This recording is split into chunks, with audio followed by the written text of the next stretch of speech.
Bonjour à tous, aujourd'hui on va parler de couleur dans le whisky. Donc il faut savoir que le whisky quand il sort de l'alambic, c'est de l'eau de vie, donc il n'a pas de couleur. Ce qui va apporter de la couleur au whisky, c'est les échanges entre le bois et le whisky quand il va être mis en fût. Un fût de chêne américain va donner moins de couleur qu'un fût de chêne européen. De même qu'un fût de premier remplissage va donner plus de couleur qu'un fût de deuxième ou troisième remplissage. Si vous réalisez de la maturation ou des finishes, en fonction des fûts que vous allez utiliser, donc des fûts qui ont déjà contenu d'autres liquides, la coloration ne sera pas la même. Un fût ex-bourbon va donner beaucoup moins de couleur qu'un fût de sherry ou de porto. Donc tout ça déjà va influencer. L'autre influence importante, ça va être le lieu de fabrication, de maturation de votre whisky. En Écosse, vous allez avoir ce qu'on appelle la part des anges, qu'on expliquera dans une autre vidéo, qui est de 3%, et en Inde, lui, il est de 15%. Donc qu'est-ce qui se passe? C'est qu'en Inde, vous avez une accélération du vieillissement du whisky. Donc vous avez une plus grande perte, mais vous avez en échange une accélération.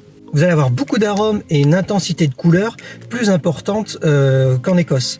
Par exemple, un whisky qui va avoir 2-3 ans en Inde, ça sera l'équivalent de 10 ans en Écosse. Donc déjà, vous voyez que cette influence modifie totalement la perception d'un whisky. Donc quand on dit qu'un whisky très coloré est forcément vieux, donc meilleur, ce n'est pas forcément vrai. Pour les raisons que je viens de vous donner, et aussi pour une dernière raison qui est la coloration non naturelle.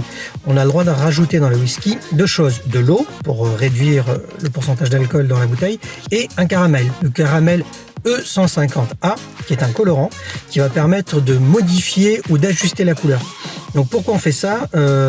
Déjà dans un but totalement marketing qui est de modifier la couleur pour donner l'impression au client que le whisky est plus beau qu'il n'est, plus vieux qu'il n'est, parce qu'encore une fois dans l'inconscient on trouve qu'un whisky très coloré sera de meilleure qualité, hein. Encore une fois je dis, ce n'est pas forcément vrai. Et ça permet aussi à des marques d'avoir une linéarité sur leurs bouteilles dans les rayons et d'une année sur l'autre.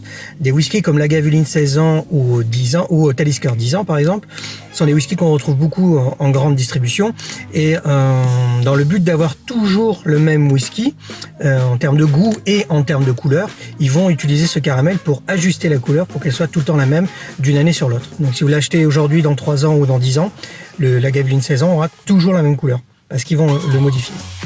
Aujourd'hui, pour savoir si un whisky a été modifié avec ce caramel, c'est assez compliqué parce que la plupart des pays, il n'y a pas d'obligation de le noter, à l'inverse de la Suède, du Danemark ou de l'Allemagne, où c'est obligatoire de le noter dans l'étiquette.